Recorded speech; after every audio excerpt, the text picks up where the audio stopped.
Mi familia insiste en que hay una pared donde yo veo una puerta. Ya me estoy poniendo a pensar que no están mintiendo, solo me están protegiendo. Bueno, no sé dónde más poner esto. Un amigo me contó de este lugar, dijo que ustedes son más mente abierta que la mayoría. Necesito sacar esto, escribirlo todo, porque siento que o me estoy volviendo loco o estoy en serios problemas. Quizás ambas cosas. Empezó, o debería decir, lo noté por primera vez, cuando tenía unos 16 años. Vivimos en el mismo apartamento toda mi vida. Un edificio viejo de antes de la guerra, de esos con paredes gruesas, techos altos y una distribución que parecía diseñada por alguien que odiaba las líneas rectas. Mi cuarto estaba al final de un pasillo largo y angosto que salía de la sala principal. Siempre era la parte más oscura del apartamento, la parte donde la lámpara del techo nunca parecía ser lo suficientemente brillante. Al final de este pasillo, pasando la puerta de mi cuarto a la izquierda y el pequeño armario de ropa blanca a la derecha,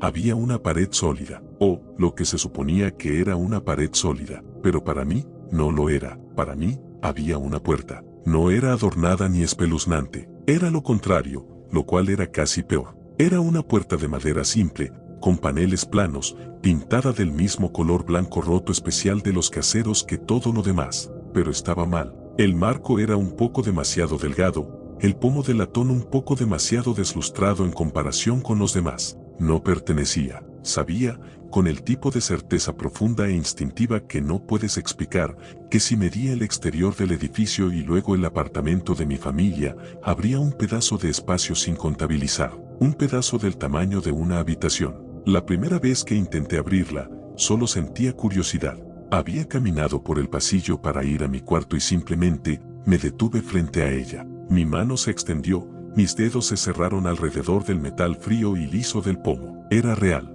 Se sentía sólido bajo mi palma. Antes de que pudiera girarlo, la voz de mi mamá interrumpió el silencio desde la cocina. Cariño, la cena casi está lista. ¿Qué estás haciendo allá? Ya voy, respondí, con la mano todavía en el pomo. Escuché sus pasos, el suave arrastre de sus pantuflas en el piso de madera. Dio la vuelta a la esquina y su sonrisa vaciló por una fracción de segundo. Era una mirada de inmensa y profunda cansancio. ¿Qué estás haciendo?, preguntó, con voz suave. Solo me preguntaba qué hay aquí adentro, dije, señalando la puerta. No creo haberla visto abierta nunca. Parpadeó lentamente. ¿Ver qué abierto, cariño? Esta puerta. Siguió mi mirada, sus ojos se posaron en el espacio que mi mano estaba ocupando. Me miró, luego a la pared, luego de vuelta a mí. Su expresión era de dolorosa confusión, del tipo que le darías a una mascota querida que de repente hubiera olvidado cómo caminar. Estás parada frente a la pared, dijo, con voz suave, pero firme. Vamos, comamos.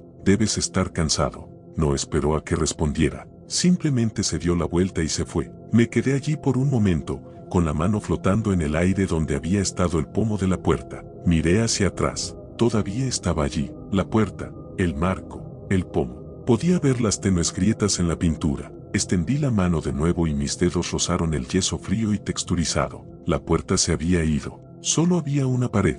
Sacudí la cabeza, un sudor frío me recorrió el cuello. Me sentía mareado. Debía haberlo imaginado. Estrés de la escuela, tal vez. Fui a la cocina y cené, y nadie volvió a mencionarlo. Pero siguió pasando. Estaba caminando por el pasillo y ahí estaba. La veía de reojo. A veces, me detenía y la miraba fijamente, tratando de hacer que se quedara, para demostrar que no estaba perdiendo la cabeza. Pero en el momento en que intentaba concentrarme, comprometerme realmente a interactuar con ella, alguien intervenía. Mi hermana menor era la más directa. Estaba parada allí una tarde, solo mirándola, con el corazón latiéndome con fuerza en el pecho. Ella venía corriendo por el pasillo, con el teléfono en la mano. ¿Cuál es tu problema?, preguntó, sin siquiera levantar la vista. ¿Qué quieres decir? Siempre estás haciendo esto, parado aquí como un bicho raro, mirando la pared.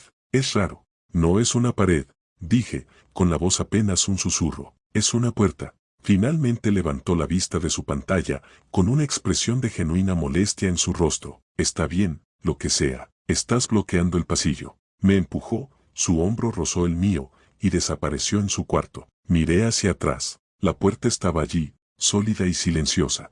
Mi papá era el peor, sin embargo. Su reacción no era confusión como la de mi mamá, ni molestia como la de mi hermana. Era una ira profunda y silenciosa. Una ira que parecía estar encubriendo algo más. Una noche, no podía dormir. El apartamento estaba en silencio, todos estaban en la cama. Salí sigilosamente de mi cuarto y bajé por el pasillo. La luz de la luna que entraba por la ventana de la sala apenas llegaba hasta aquí, proyectando largas y distorsionadas sombras. Y en la pinambre, la puerta parecía más real que nunca. Casi podía oler el polvo y el aire viciado que imaginaba que había detrás. Respiré hondo y alcancé el pomo. Mis dedos estaban a 1 pulgada de distancia cuando su voz llegó desde la oscuridad detrás de mí. No, me di la vuelta. Mi papá estaba parado al otro lado del pasillo, solo una silueta contra la tenue luz. No podía ver su rostro, solo estaba. Vete a dormir, dijo. Su voz era plana, desprovista de cualquier emoción, pero tenía un peso que me heló la sangre. No hay nada ahí para ti,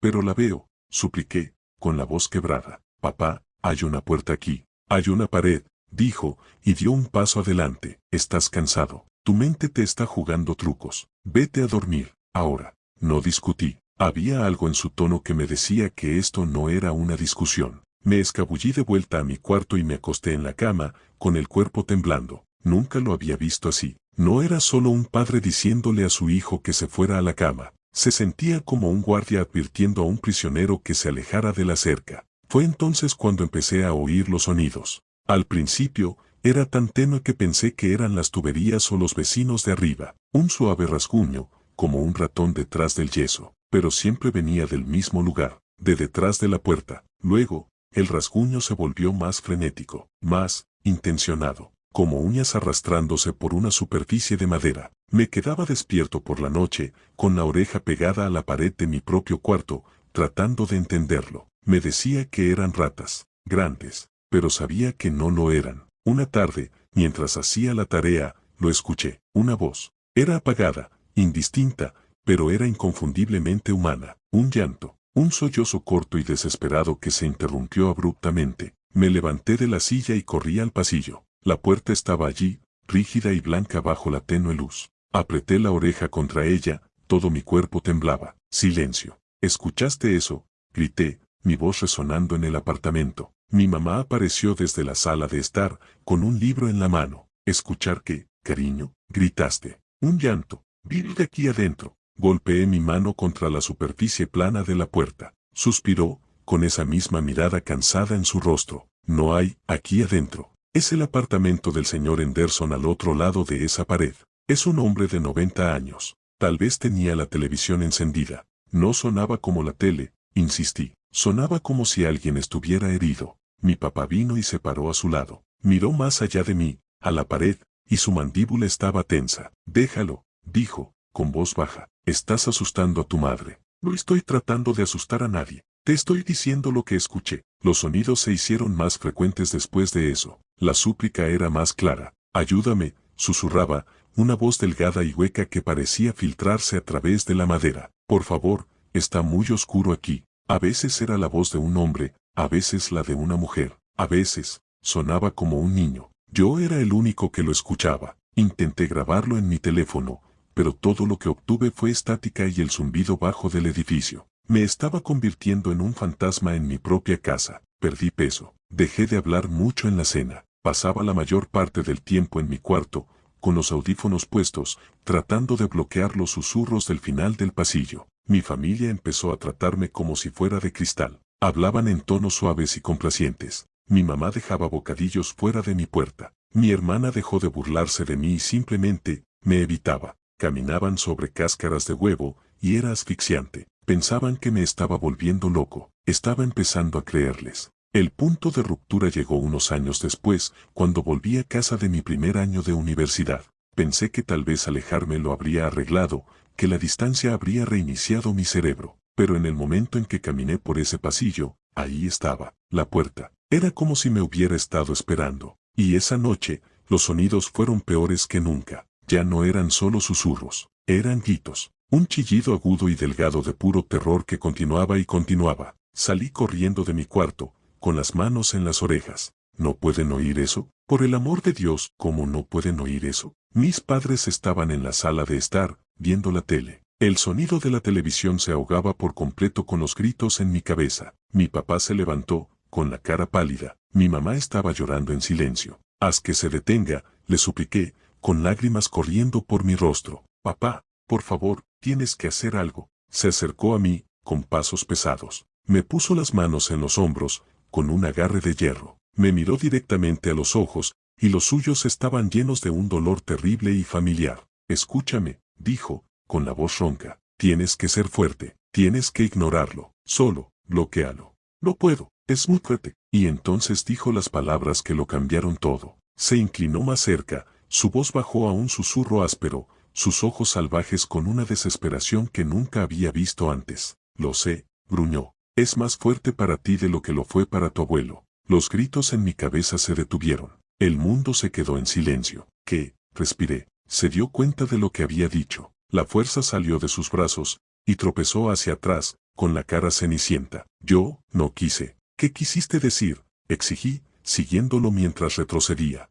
¿Cómo fue para el abuelo? Mi mamá estaba sollozando abiertamente ahora. No, le suplicó a mi papá. Por favor, no. El abuelo murió de un ataque al corazón, dije, con las palabras sabiendo a ceniza en mi boca. Eso es lo que siempre me dijiste. Mi papá no me miró, solo miró al suelo, con los hombros caídos en señal de derrota. Esa es la versión simple. Fue una compuerta que se abrió, lo acosé durante días. Me negué a dejarlo pasar. Esa única frase había validado toda mi experiencia. No estaba loco. Esto era real. Esto era algo que había sucedido antes. Finalmente, se quebró. Me llevó al pequeño y polvoriento armario de almacenamiento en la parte trasera del apartamento, un lugar lleno de viejos registros de impuestos y electrodomésticos rotos. Desde la parte de atrás, debajo de una pila de mantas comidas por las polillas, sacó un pequeño baúl de madera. Tu abuela me lo dio después de que él murió, dijo, con voz hueca. Me dijo que lo quemara. Nunca pude.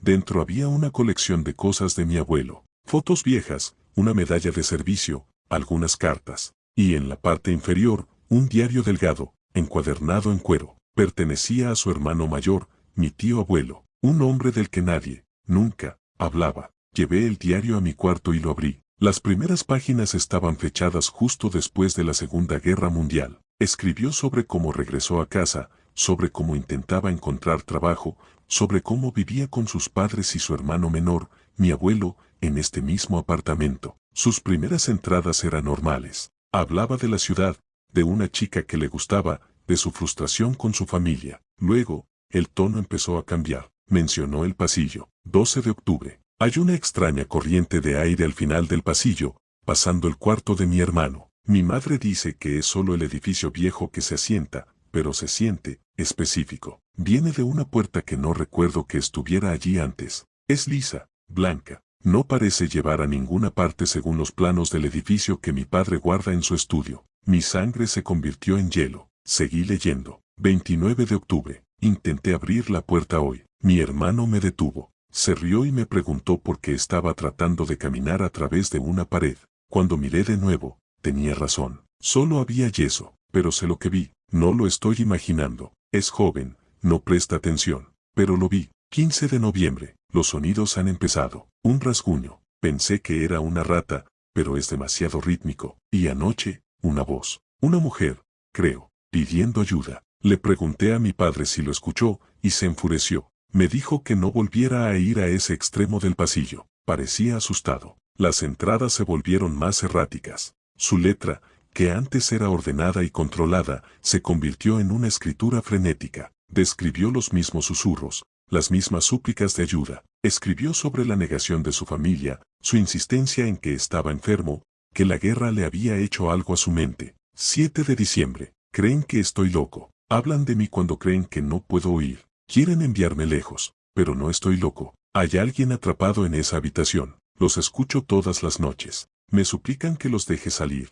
¿Cómo puede mi propia familia ser tan cruel como para dejar a alguien sufrir así? Ellos son los locos, no yo. 21 de diciembre. Ahora es muy fuerte. Los gritos. Nunca se detienen. No puedo comer. No puedo dormir. Mi hermano, mi propio hermano, me mira con lástima. No escucha. No entiende. Solo yo puedo ayudarlos. El pomo está muy frío, pero sé lo que debo hacer. La entrada final fueron solo unas pocas palabras, garabateadas con tanta fuerza que la pluma había rasgado la página. 23 de diciembre. Tengo que dejarlo salir. Debajo de eso, había un recorte de un periódico, amarillento y quebradizo, metido en la contraportada del diario. Era un artículo corto. Declaraba que mi tío abuelo había sido internado en un asilo estatal después de un violento episodio psicótico en el que había atacado una pared en el apartamento de su familia con un martillo, alegando que estaba liberando a los prisioneros. Murió en ese asilo 30 años después. Cerré el diario,